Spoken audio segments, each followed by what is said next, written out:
ons sit, so dan bid ons saam. Hemelse Vader, baie dankie dat ons daardie pragtige lied kon sing, Bind us together, Lord. En dierbare Here, ons weet dat U in Johannes 17 driemaal bid, dat U kerk een sal wees. En dan gebruik U daardie pragtige woorde, soos U Vader, Seun en Heilige Gees een is. En ons weet, Here, dat die ou vyand alles in sy vermoë sal doen, om hierdie eenheid te versteur.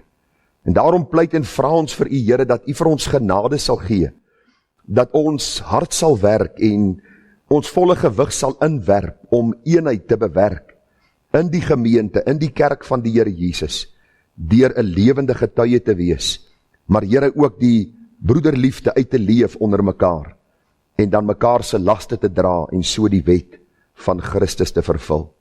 Dierbare Here, ons dankie vanmôre vir elke lidmaat hier, elke besoeker, elke jong mens en elke kind. Baie dankie vir elkeen wat die tyd uitgekoop het om hier in U huis te wees. Baie dankie vir hulle wat inskakel op Webwoord en op Facebook, hulle wat nie by 'n gemeente kan inskakel, waar U woord en U waarheid verkondig word nie.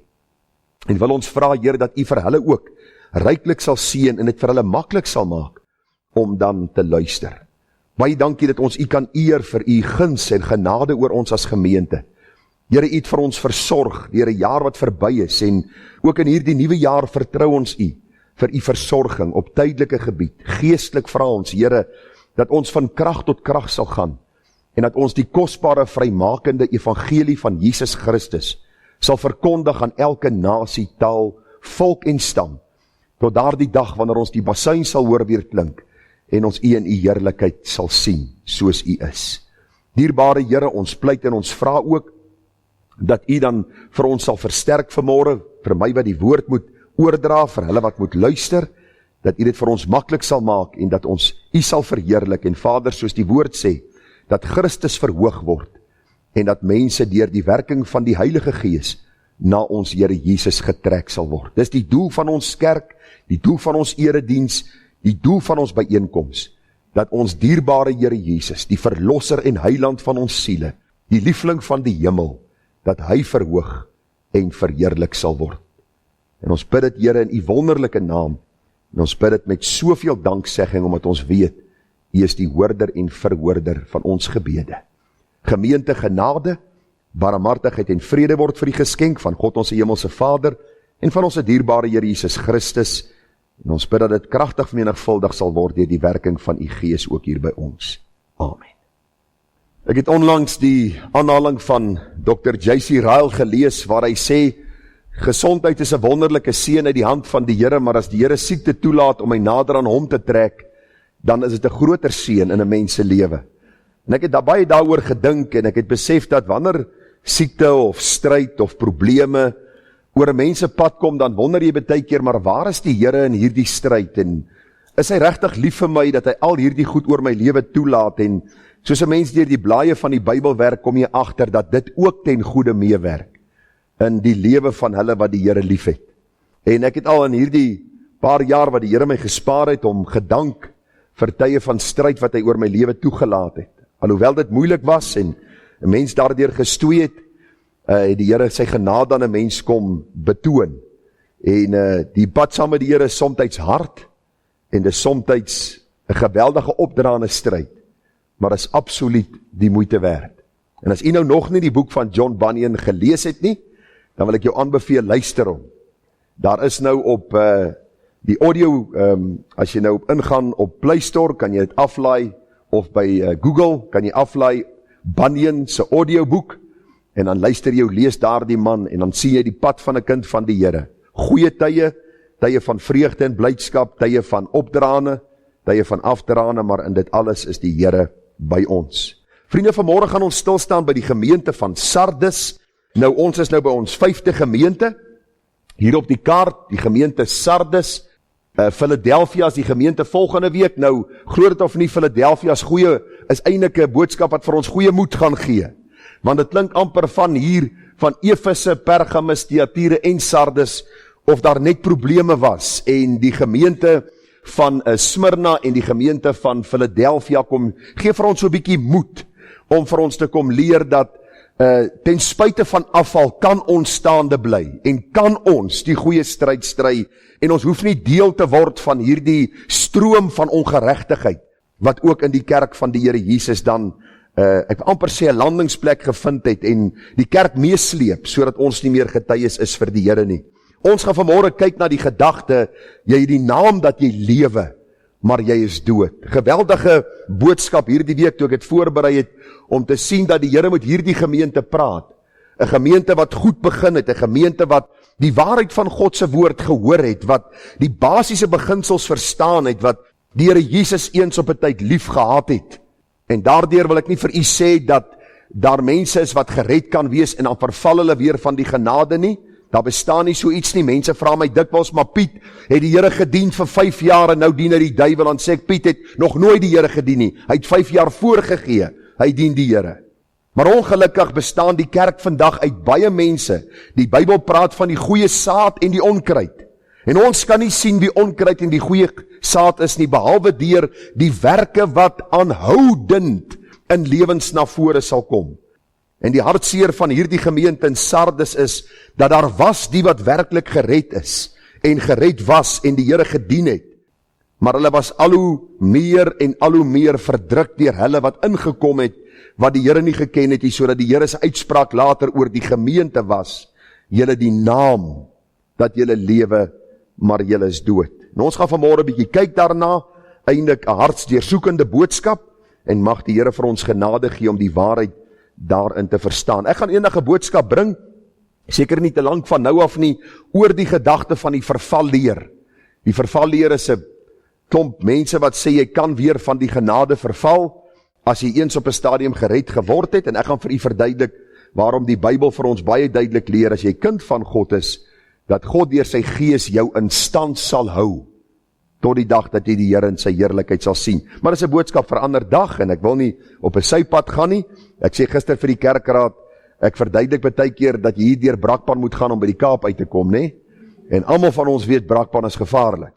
So, ek wil nou nie 'n gevaarlike pad inslaan nie, en gelukkig die manne wat daar bly, verstaan ek doen dit met 'n goeie hart. Ons spot maar so, toe hulle my nou voorgestel het, toe ek vir Etienne gaan bevestig het 2 weke terug, toe sê Dominee Johan Kloete, hy sê, dis nou Dominee Gerard Bekes van Benoni, julle weet ons waar Benoni is, dis langs Brakpan. Nou hoekom hy dit gesê het, weet ek nie, maar ek bly stil, ek wil nie te veel sê nie, anders te begin die grappies by Benoni eindig. So kom ons begin, dan lees ons saam uit Openbaring 3. En skryf aan die engel van die gemeente in Sardes, dit sê hy wat die 7 geeste van God en die 7 sterre het, ek ken jou werke, dat jy die naam het, dat jy leef en jy is dood. Wees wakker en versterk die wat oorbly, wat op die punt staan om te sterwe, want ek het jou werke nie volkome voor God gevind nie. Onthou dan hoe jy dit ontvang en gehoor het, en bewaar dit en bekeer jou. As jy dan nie wakker word nie, sal ek op jou afkom soos 'n dief, en jy sal nie weet in watter uur ek op jou afkom nie. Net so onderbreking, vriende, ons almal weet die tyd waarin ons onsself bevind. Die dief wat inkom, en hy steel en hy roof, en ons almal probeer onsself beveilig. Het u als u self ingedink, die Here sê, hy sal op ons afkom soos 'n dief, en hierdie ewe skielike afkom sal ons oorval, en ek wil vir u sê, wat 'n geweldige dag sal dit net nie wees nie. Daarom roep die Here ons op in sy woord, en hy sê in vers 4, maar jy het enkele persone ook in Sardes, wat hulle klere nie besoedel het nie, en hulle sal saam met my in wit klere wandel, omdat hulle dit waardig is. Wie oorwin, sal ek beklee met wit klere, en ek sal sy naam nooit uitwis uit die boek van die lewe nie, en ek sal sy naam bely voor my Vader en voor sy engele. Wie 'n oor het, laat hom hoor wat die Gees aan die gemeentes sê. Daarom is die oproep altyd, ons sien die Here wat met die gemeente hard praat, vir hulle sê, sal na hulle toe kom soos 'n dief in die nag, maar aan die ander kant ook, bekeer julle. Daar is tyd om te bekeer, sodat ons waardig voor die Here kan wandel. Ons teks van oordenking vanmôre is die eerste vers uit Openbaring 3, en skryf aan die engel van die gemeente in Sardes, dit sê hy, wat die 7 geeste van God en die 7 sterre het, ek ken jou werke, dat jy die naam het, dat jy leef, en jy is dood. Ons tema dan vanmôre, jy het die naam dat jy lewe, maar jy is dood. Jy het die naam dat jy lewe, maar jy is dood. Nou vriende, baie jare terug, soos u nou weet, was ek deel van die Suid-Afrikaanse Polisiediens, en saam met my was daar 'n groepie broers wat gewerk het, eintlik baie nice ouens, soos die Engelsman sê, en hulle leer ken, en ek het agtergekom dat hierdie broers baie lief is om te jag, en hulle het 'n jagplaas gehad, die pa het 'n baie goeie besigheid gehad, 'n jagplaas gehad, en hulle het gereeld gaan jag, en eendag het ek saam met een van die ouens na hulle huis gegaan, daar in Noordheuwel, Kreersdorp, en toe ek in die huis instap, so aan die linkerkant, toe staan daar 'n jagluiperd, so op 'n boomstomp, en ek wil vir u sê, toe ek daai jagluiperd sien, die oomblik toe ek hom sien, toe is daar 'n gevoel hier binnekant. Nou, party mense deesdae loop in die goed aan 'n leisel soos 'n mens 'n hond lei. Nou, ek weet nie hoe kry hulle dit reg nie, en ek gaan dit nie probeer nie, want ek weet die natuur van 'n dier is baie onvoorspelbaar. Maar toe ek hierdie jagluiperd sien wat staan gemaak is op hierdie boomstomp, toe stap ek nader, en hierdie halfgevoel van vrees was daar gewees, en ek stap nader, en hy het so werklik gelyk. En dit was lyk my een van die jagluiperds wat al op die plaas geskiet het, en ek stap nader en ek begin die ding bekyk. Ek sien die oë en ek sien die lyf, en op 'n stadium toe vat ek aan hierdie jagluiperd, en ek dink by myself, hy lyk so lewendig. Dit lyk so werklik, hierdie opgestopte jagluiperd, alles lyk so eg aan hierdie luiperd. Maar tog, toe ek aan hom vat, toe is daar geen lewe nie. Hierdie jagluiperd beteken niks nie. Hy kan my nie aanval nie, hy's my geen bedreiging nie, want hy's opgestop en hy staan gemaak op hierdie boomstomp. En dit het my so laat dink aan die gemeente in Sardes. Die gemeente in Sardes was 'n gemeente wat soos 'n opgestopte jagluiperd gestaan het op hierdie boomstomp, en mense het hulle gesien, en mense het na hulle gekyk, maar daar was geen geesgewerkte lewe en krag om die werk van die Here te doen, soos die Here dit bedoel het nie. En ag vriende, ek het so daaraan gedink, is dit nie hoe die deursnee kerk vandag vir die wêreld lyk nie? Ons het nog steeds geboue, ons sluit ons deure nog steeds oop, ons sing nog steeds liedere, daar is nog steeds goedjies wat gedoen word, maar daar is geen krag, en daar is geen salwing van die Heilige Gees, om die werk van die Here te doen, op 'n wyse en op 'n manier, wat God verheerlik, en sy naam groot maak nie. En daarom moet ons vanmôre na Sardes kyk, om ook ons eie hart en ons lewe te ondersoek, en dan ook na die deursnee kerk te kyk, en dan die vraag af te vra, is dit nie miskien die rede waarom die land in die toestand is, waarin hy is, omdat die kerk van die Here Jesus nog 'n mooi vertoon lewer, maar geen lewe en krag meer in sy binneste het nie.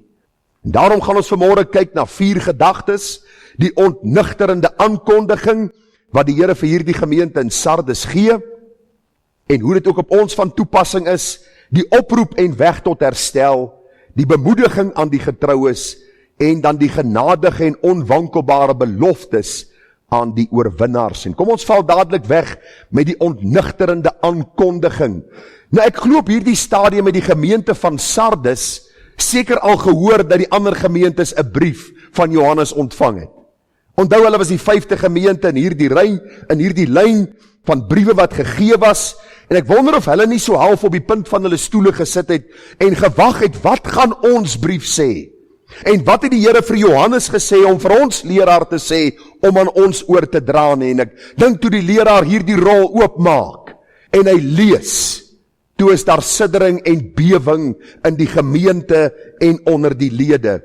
Want ons lees in hierdie woorde in Openbaring 3 vers 1, en skryf aan die engel van die gemeente in Sardes, dit sê hy wat die 7 geeste van God en die 7 sterre het, ek ken jou werke, dat jy die naam het, dat jy leef, en jy is dood. Vir u reeds gesê, Openbaring 1 tot 3, sien ons as histories, gemeentes wat bestaan het, gemeentes wat daar was, met 'n leraar, met gemeentelede, met 'n gebou, byeenkomste wat gehou is, terwyl Openbaring 4 en verder dan ook vir ons futuristies is, dinge wat nog gaan gebeur, en dan die einde van hierdie wêreld waar die Here sal kom om 'n einde aan alles te maak.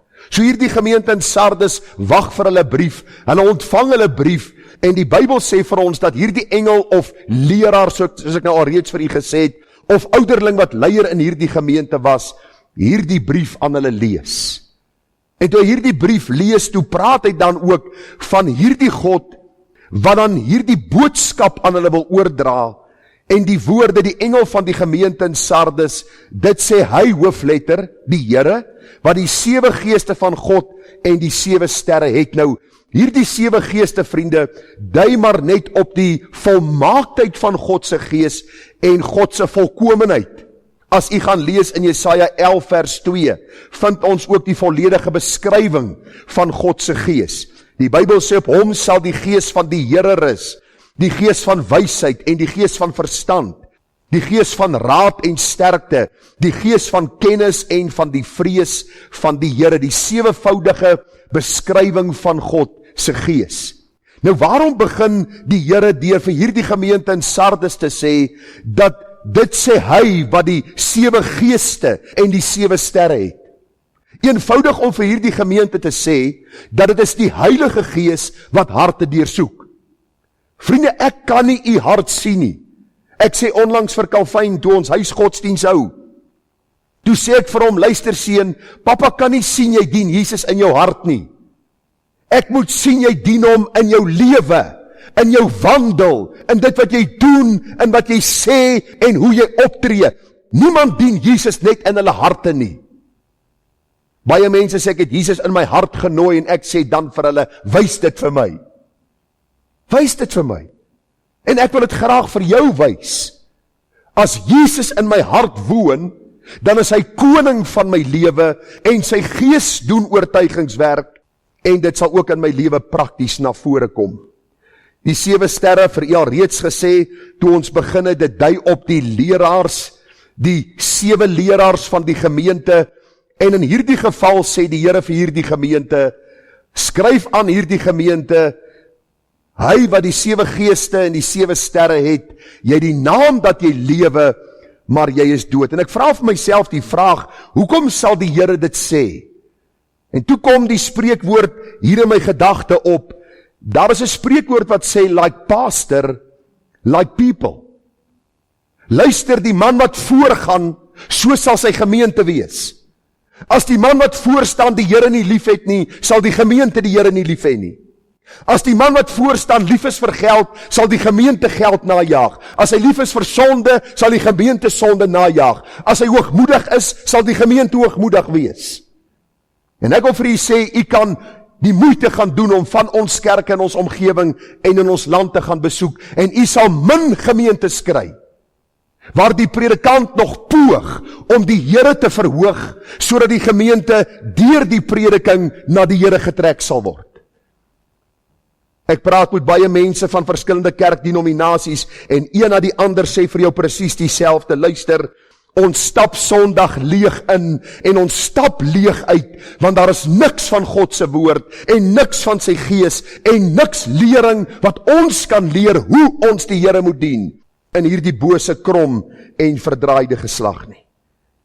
U sien wanneer die predikant dood is, ek praat van geestelik, dan is die gemeente geestelik dood.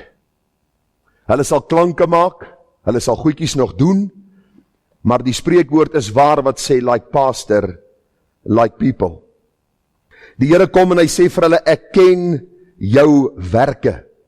1 Kronieke 28:9 sê, Dawid vir sy seun Salomo, en jy my seun Salomo, ken die God van jou vader en dien hom, met 'n volkome hart en met 'n gewillige siel, want die Here deursoek al die harte en hy verstaan elke versinsel van die gedagtes. Ek het gister vir my kerkraad en vir die manne wat kom bywoon het, en ons dank die Here vir 'n mooi groep manne wat gekom het, het ek vir hulle gesê, luister, ons sien mekaar op 'n Sondag vir 'n uur in die oggend, en miskien 'n uur in die aand, en miskien Woensdag aand 'n uur.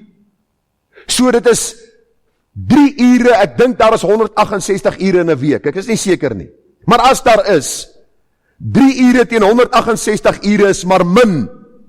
En ek wil vir u in hierdie môre sê, dis presies wat ek vir hulle gister gesê het, dis wat die Here vir hierdie gemeente in Sardes sê, en wat ek vanmôre vir u wil sê. Dis die hele saak waaroor dit gaan, dis om die Here te dien, 7 dae 'n week, 24 ure 'n dag, 365 dae 'n jaar, want hy sien ons, hy toets ons harte, en hy is die een wat ons eendag sal beoordeel. Ons kan nie geestelik dooie mense wees in die week, en Sondag 'n paar klanke maak en dink, dat ons God kan bedrieg nie. Jy sien, Christenskap is iets wat 7 dae 'n week, 24 ure 'n dag in my lewe uitwerk. Baie interessant, gisteroggend vroeg, toe ek daar na die golfbaan toe is, en ek wou gaan stap het, maar ek het in 'n gesprek geraak met 'n Indiër man. En soos die Here dit ook maar wil, begin ek met hom die evangelie deel. En, want hy sê toe vir my, Calvin moet begin deelneem in sekere van die kompetisies, en ek sê vir hom, luister, al die kompetisies is op 'n Sondag. En Sondag is my dag wat ek saam met my vrou en my kinders in die huis van die Here is. Nie omdat ek 'n dominee is nie, omdat ek 'n kind van God is. En hy sê vir my, jong, ek is nogal bly dat Christenskap vir jou so belangrik is, en hy sê hierdie woorde, as ongeredde sê hierdie woorde, Christianity is a way of life. En ek dink by myself, wow, hierdie ou verstaan, en ek glo nie, hy ken die Here nie, hy het geen getuienis gegee van redding nie, maar hierdie ou as buitestander van die kerk, gee 'n baie goeie evaluering van wie 'n kind van God moet wees. It's a way of life, dis hoe ons moet lewe, 7 dae 'n week, sodat ander mense ook die Here in my lewe kan sien.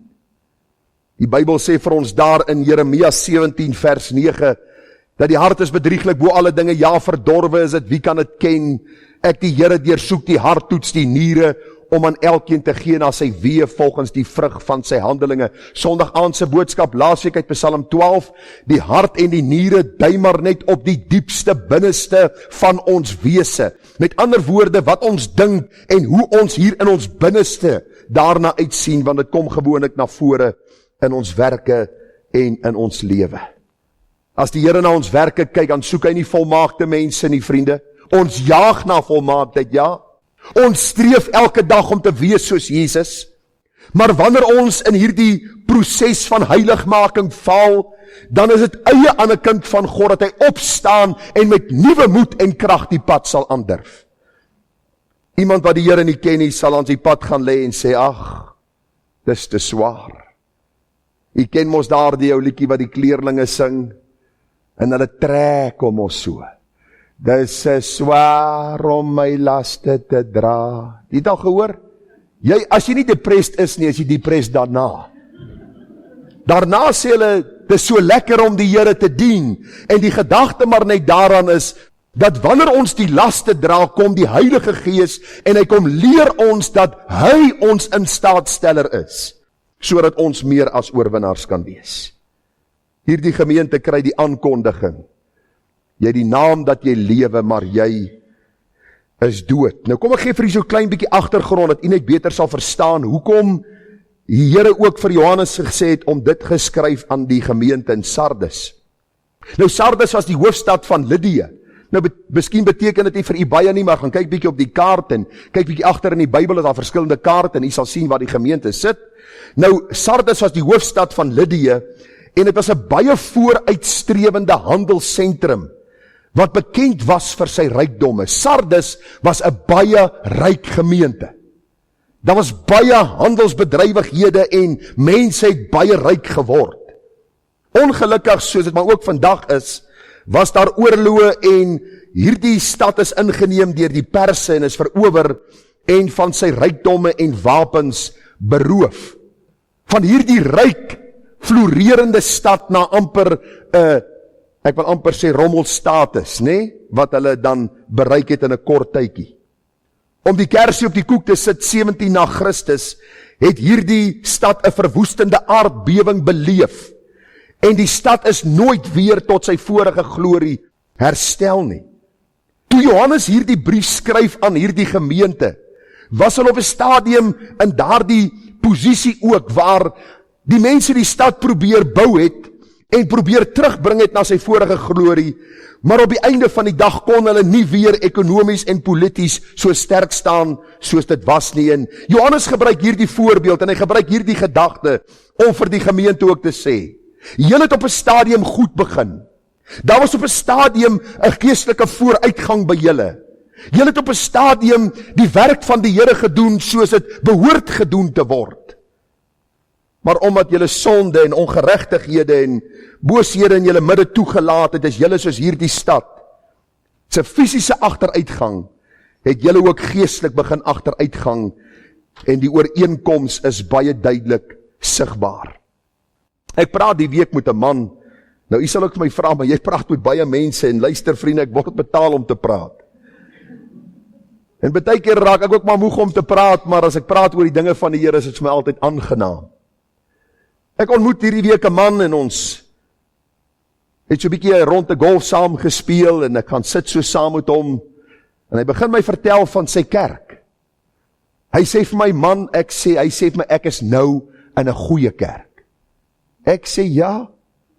Hy sê, ons het 'n visvanggroep, en ons het 'n golfgroep, en ons het 'n fietsrygroep, en ons het 'n drafgroep en 'n rolbak, ek weet nie wat so groepe alles nie, maar as jy in 'n groep behoort, dan gaan jy na daai kerk toe. Hulle groei, lyk my, uit hulle nate uit, en almal kom soontoe. En terwyl ek na hierdie man luister, hoor ek nie een woord oor ons predikant sê, so sê die Here. Hy verklaar die skrif op 'n Bybels verantwoordbare manier. Ons is in hierdie dorp om die evangelie van Christus uit te dra in 'n verlore gaande wêreld. En terwyl ek luister na die man, en u weet mos hoe dit werk met pratery, en veral as hy eet, op 'n stadium moet jy ook stil bly en 'n hap vat. En dan moet jy net sorg dat jy klaar gekou is om in te val. En toe ek my beurt kry, toe sê ek, luister, die kerk se absolute bestaansreg lê daarin dat ons God se woord sal predik op 'n Bybels verantwoordbare manier, want u sien, ware kerk van die Here Jesus het 'n liefde vir die hoof, die God van die kerk wat sy seun gestuur het. Ware kerk van Jesus is 'n kerk wat die woord van God hoog ag. Ware kerk van die Here Jesus is lief vir dogma en leerstellings. Ware kerk van Jesus wil nie net heeltyd praktiese preke hê, waar ons heeltyd illustrasies gebruik nie, maar hulle wil ook goeie Bybelse leerstellings hê, wat prakties toegepas word, sodat ons kan weet hoe ons kan lewe.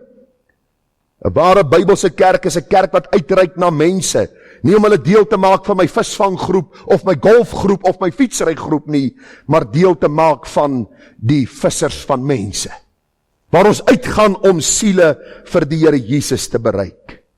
Ek weet nie waarom predikante so lief is vir visvang nie. Die Here het juist die disippels van die viswaters af weggeroep.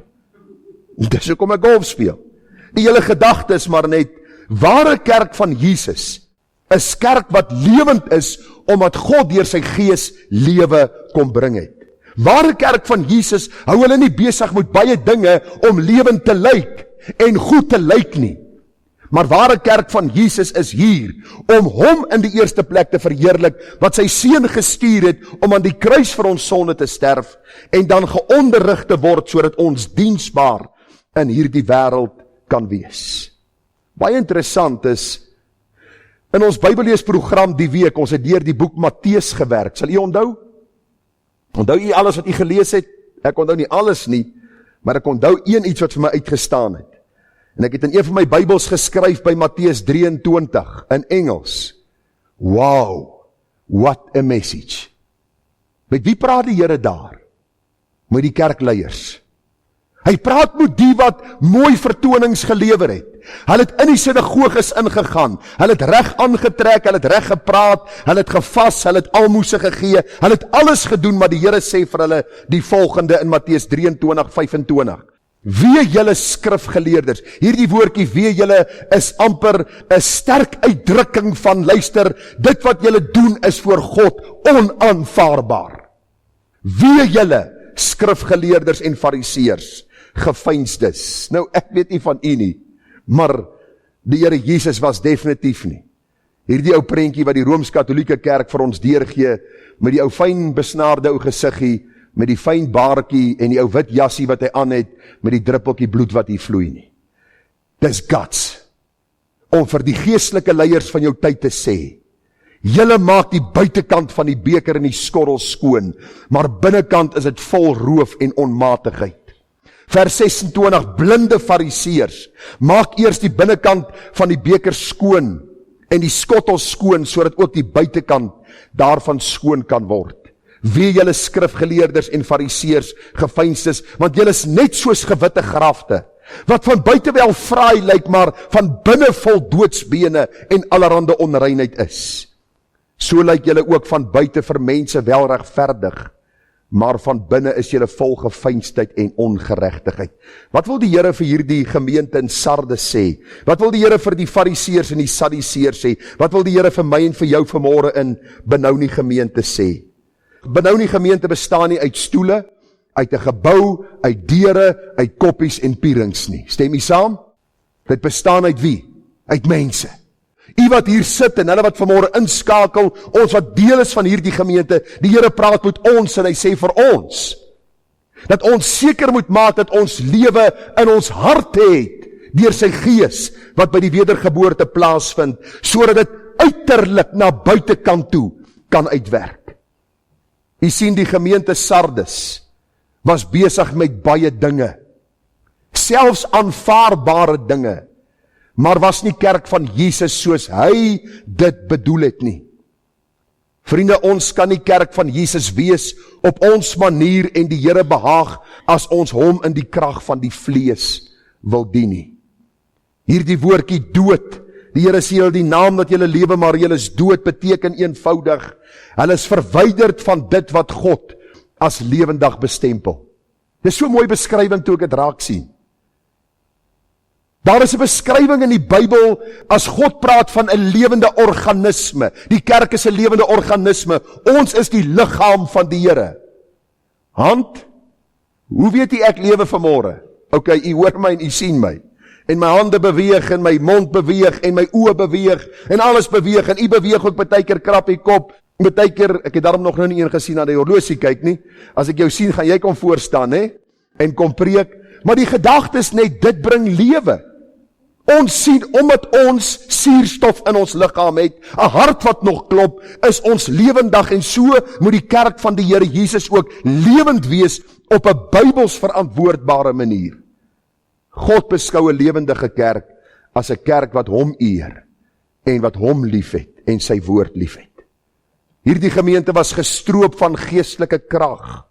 Hulle was oneffektief om in die wêreld uit te gaan en disippels te maak van al die nasies. U sien die lewendmakende gees van God het ontbreek in hierdie gemeente. U sien 'n kerk sonder God se gees is soos 'n liggaam sonder suurstof en 'n hart wat klop. Dis soos daardie jagluiperd wat staan gemaak is op daardie boomstomp. Lyk indrukwekkend, maar beteken niks vir God en sy koninkryk nie. As kerk moet ons 'n lewende organisme wees. Onthou u vir Saul?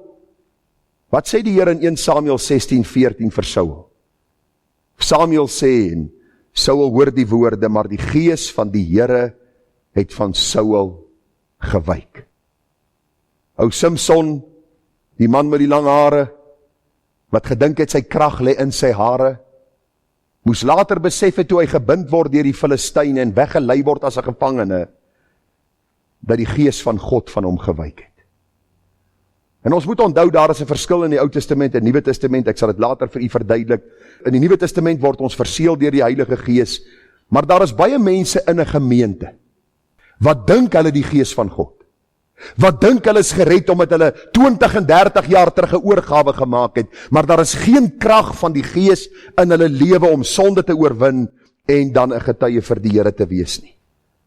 Sardes dien as 'n waarskuwing vir die kerk in Suid-Afrika, dat ons nie moet dink omdat kerk bo ons gebou staan, dit werklik kerk van Jesus is, wat ware lewe het nie.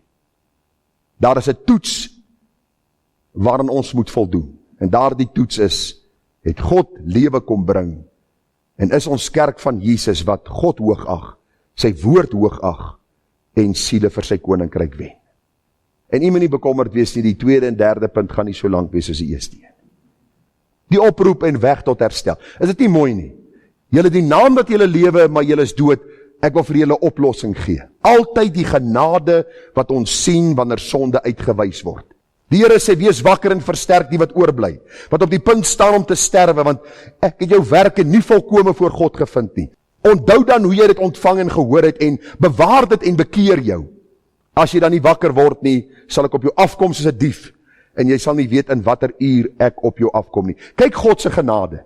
Hierdie gemeente, die naam dat hulle lewe maar is dood, daar is enkeles wat gered is in die gemeente, maar die oorgrote meerderheid van lidmate is nie lief vir die Here nie, hulle is nie lief vir sy saak nie, hulle haat nie sonde nie, hulle staan nie op vir die waarheid nie, hulle is nie lewende getuies na buite nie. En nou kom hier 'n vyfvoudige oproep. Vyfvoudig, wat die Here hulle oproep. Jy sien, die eerste oproep is, wees wakker. Word wakker, met ander woorde. Hulle het nodig om uit hulle geestelike slaap te ontwaak en die toestand te sien soos God dit sien. Hulle het nodig om sonde raak te sien soos God dit sien. En dit te konfronteer en 'n verskil te maak. Die Here sê in Romeine 13 vers 11, dis reeds tyd om uit die slaap wakker te word.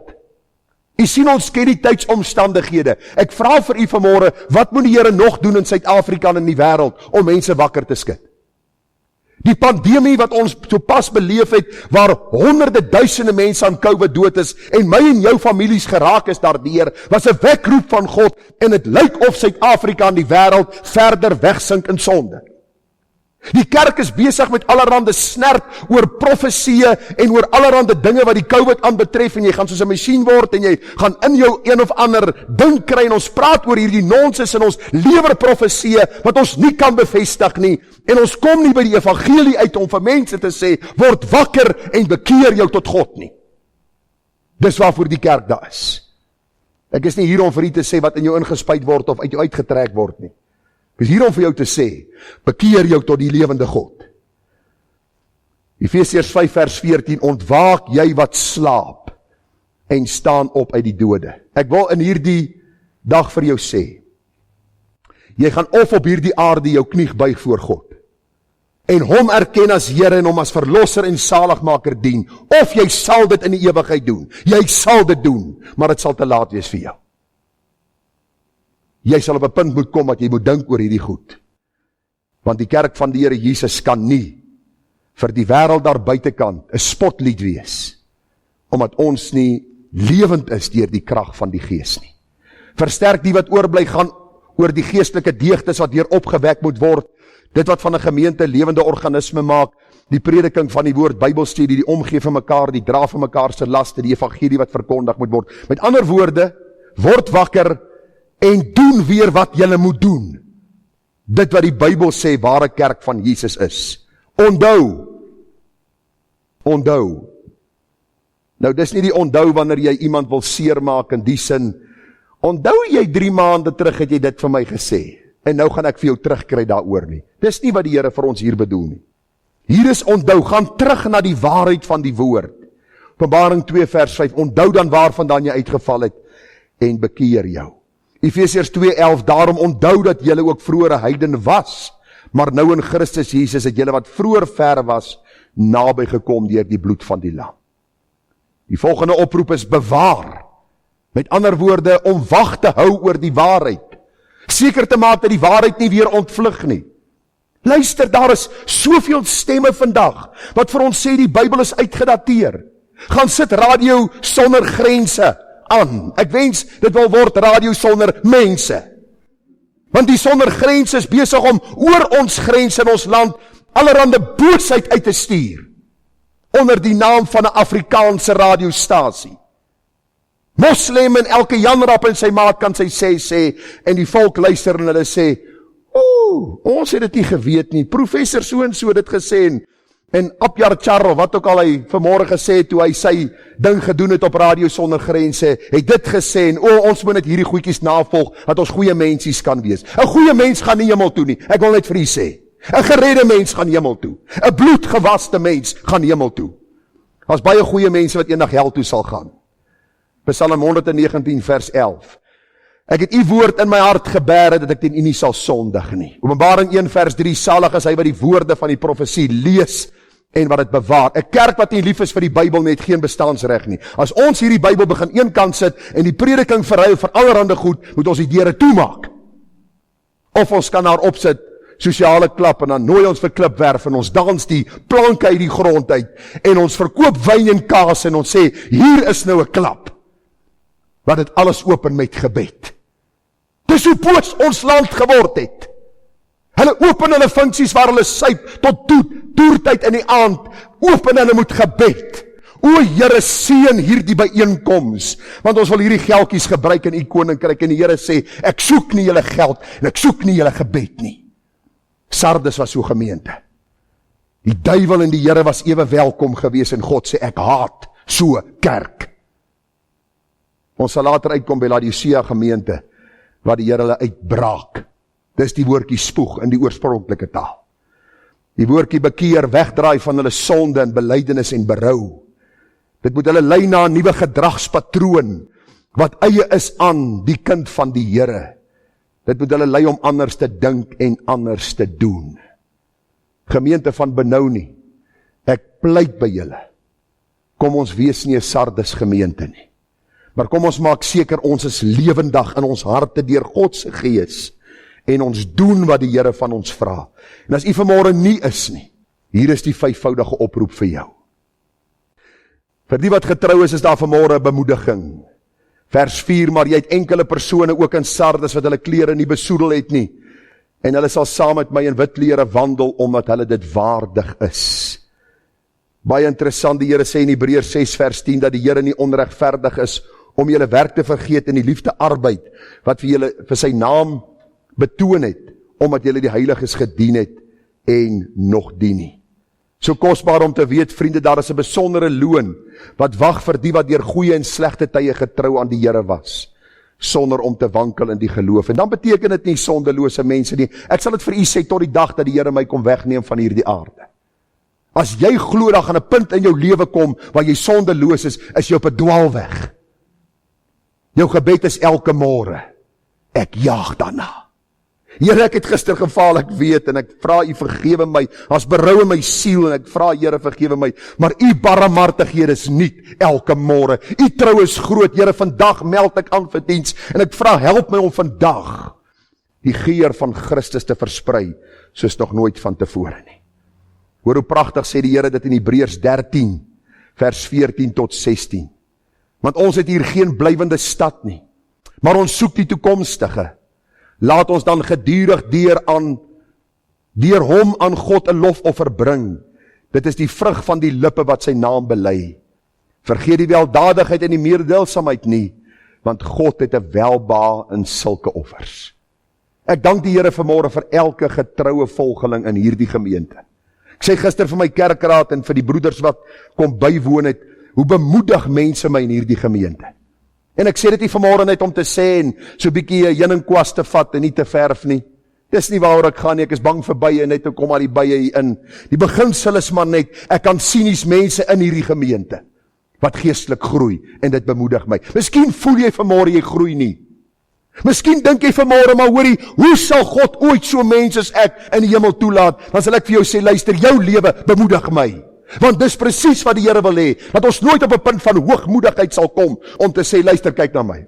Ek is die grand ou in hierdie gemeente. Al wat ek vanmôre vir u kan sê, volg my soos ek Christus volg. En hoe doen ons dit? Deur te sterwe aan onsself, ons kruis op te neem, en om te volg. Dis waaroor dit gaan. Om verander te wys die liefde van die Here. Gister 'n mooi getuienis gekry van mense wat besoek in ons gemeente, wat vir my sê, luister, as ons hier inkom, dan kom ons agter die liefde van Christus is hier. En dan sê ek, Here, ek dank u, dat daar mense is wat u lief het, en u liefde aan ander wil openbaar. Daarom wil ek jou vanmôre bemoedig. As jy getrou bly, weet dit is God wat jou getrou hou. En is hy wat die eer kry, doen wat jy moet doen, al voel jy soms onbevoeg en onbekwaam, dan sal 'n dag aanbreek dat die Here vir jou sal beloon. Galasiërs 6:9, en laat ons nie moeg word om goed te doen nie. Wie van julle het al gevoel, maar hoor die time out. Amper is die klokkie, ting ding, nou moet ons, gooi die handdoek in. Het ons al gesien die boksgevegter, dan is hy al geslaan, ek wil sê sy 2 oë, hy kan nie uitsien nie, sy 2 oë en sy neus lyk amper dieselfde. En die ou landsan sit met sy wit handdoek, maar niemand gooi hom in nie. Nou ons voel baie keer so, gooi net in, dat ons uit kan klaar kry, en die Here sê, nee, ek sal jou nie bo jou kragte versoek nie. Want ons vlees kry ons baie keer self so jammer. Kom het ek so lui. Glo my, ek is baie keer op daai ou perdjie, Lone Ranger, ry ek na 'n plekkie toe, en ek dink met myself, Gerard, jy is ou Elia, wil die Here jou nie maar kom haal nie. Dan sê die Here nie vir my, okay, my kind, luister, is reg, ek sal jou versoek voldoen nie. Die Here sê, kom, staan op en gaan doen jou werk. Want ek stel jou in staat om te doen wat jy moet doen. Moenie moeg word om goed te doen nie. Hoor wat sê die res van die vers. Want op die, okay, julle is wakker, julle slaap. Kom ons hoor, op die regte tyd, nee, sal ons maai as ons nie verslap nie, vers 10. Laat ons dan, terwyl ons geleentheid het, aan almal goed doen, maar die meeste aan die huisgenote van die geloof. Moenie die evangelie aan ander wil bring, as jy hier in hierdie gemeente, 'n ander een haat, en 'n vete met hom het nie. Gaan versoen jou eers met jou broer, en gaan uit, en gaan doen die werk van die Here. Hoe wonderlik as 'n mens hierdie goed prakties beleef en sien, en die Here kan eer. Ek maak klaar. Die genadige en onwankelbare beloftes aan die oorwinnaars. Wonderlik hoe die Here sy kinders bemoedig, te midde van stryd, te midde van afval, te midde van boosheid, bemoedig die Here ons, Openbaring 3 vers 5. Wie oorwin sal bekleed word met wit klere, en ek sal sy naam nooit uitwis uit die boek van die lewe nie, en ek sal sy naam bely voor my Vader en voor sy engele. Elke ware kind van die Here is 'n oorwinnaar. Stem jy saam? Elke ware kind van die Here is 'n oorwinnaar. Voel ons so? En is ons altyd 'n oorwinnaar? Nee, maar die Bybel sê vir ons, ons is oorwinnaars. Alhoewel dit waar is dat ons soms val en vir 'n kort tydjie lou of ongehoorsaam is, sal die ware kind van God altyd terugkeer in belydenis en berou.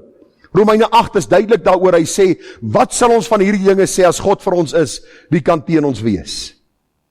Luister, by my begrafenis wil ek nie, julle moet uit Levitikus 12 lees nie, oor die offers nie, ek sal julle moet hierdie lees, dat die gemeente kan hoor, as ek aan die Here behoort, is die offer klaar gebring, en ek dank God, dat ek in die offer, in die verlossing van Jesus, 'n oorwinnaar is, deur die krag wat hy vir my gee, en deur die krag van sy gees.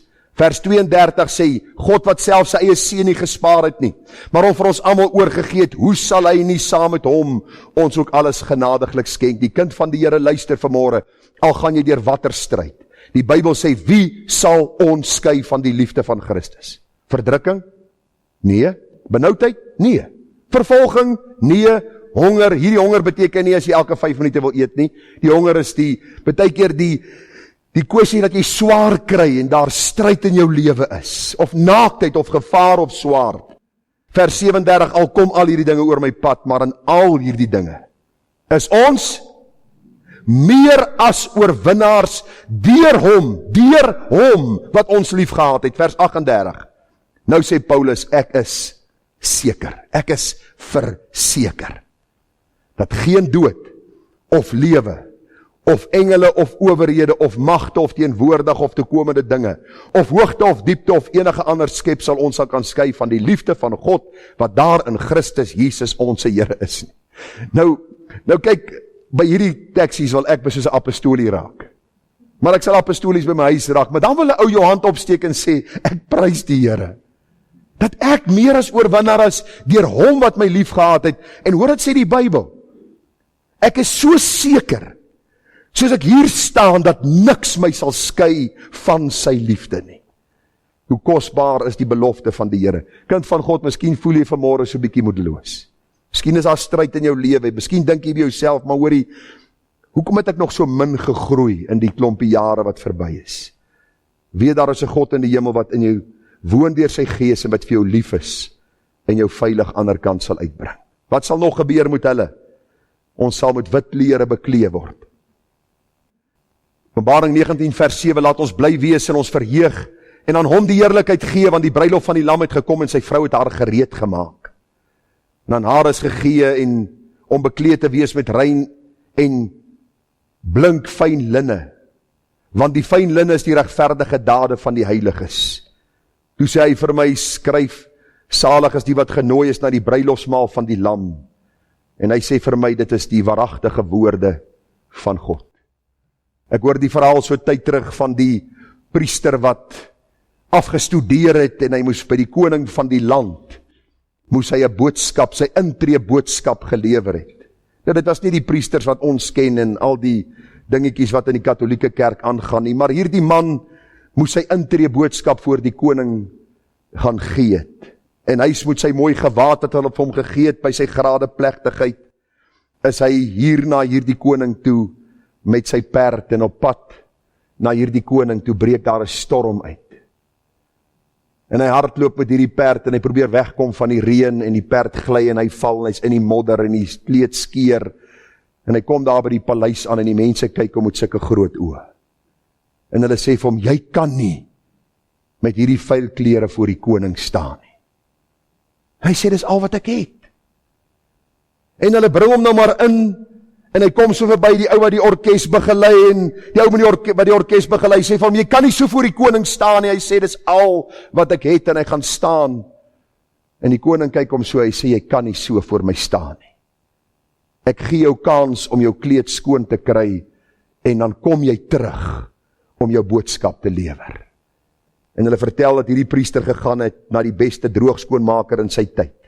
Hy het gegaan na mense wat klere kan maak en hulle het gesê, ons kan nie weer so kleed maak nie, dis die kleed wat jy gekry het.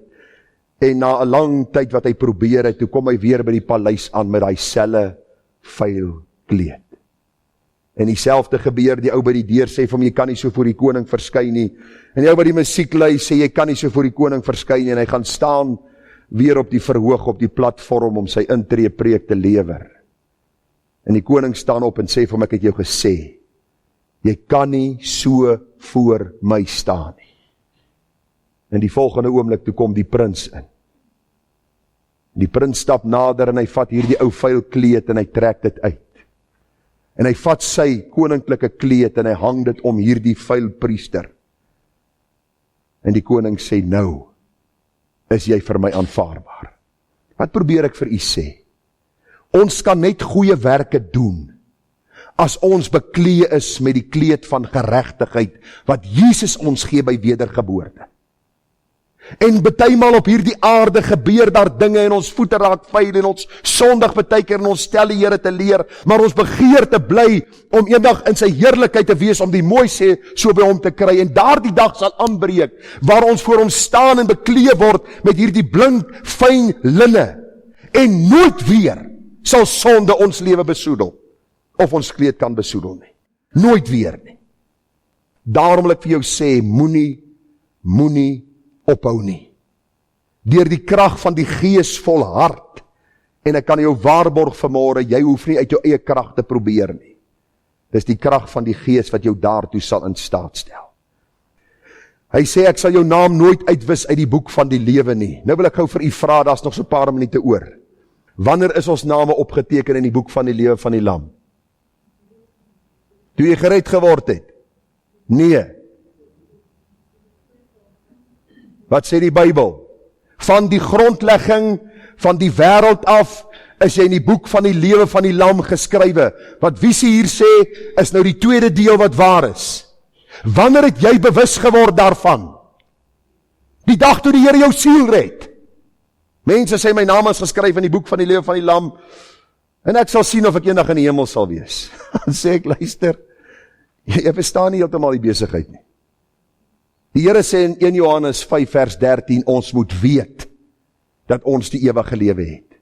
Maar luister, ons naam is voor die grondlegging van die wêreld geskryf in die boek van die lewe van die Lam, en by die wedergeboorte, wanneer God lewe kom bring, dan besef ek en verstaan ek hoe vuil en sondig ek voor hierdie heilige God is, maar ek verstaan ook sy genade en sy liefde wat my hart geopen het vir sy waarheid. Ek roep uit om genade deur die krag van die Gees, en ek word weergebore, en ek weet, ek is deel van God se uitverkorenes. Daar bestaan nie 'n ding soos uitverkiesing sonder redding nie.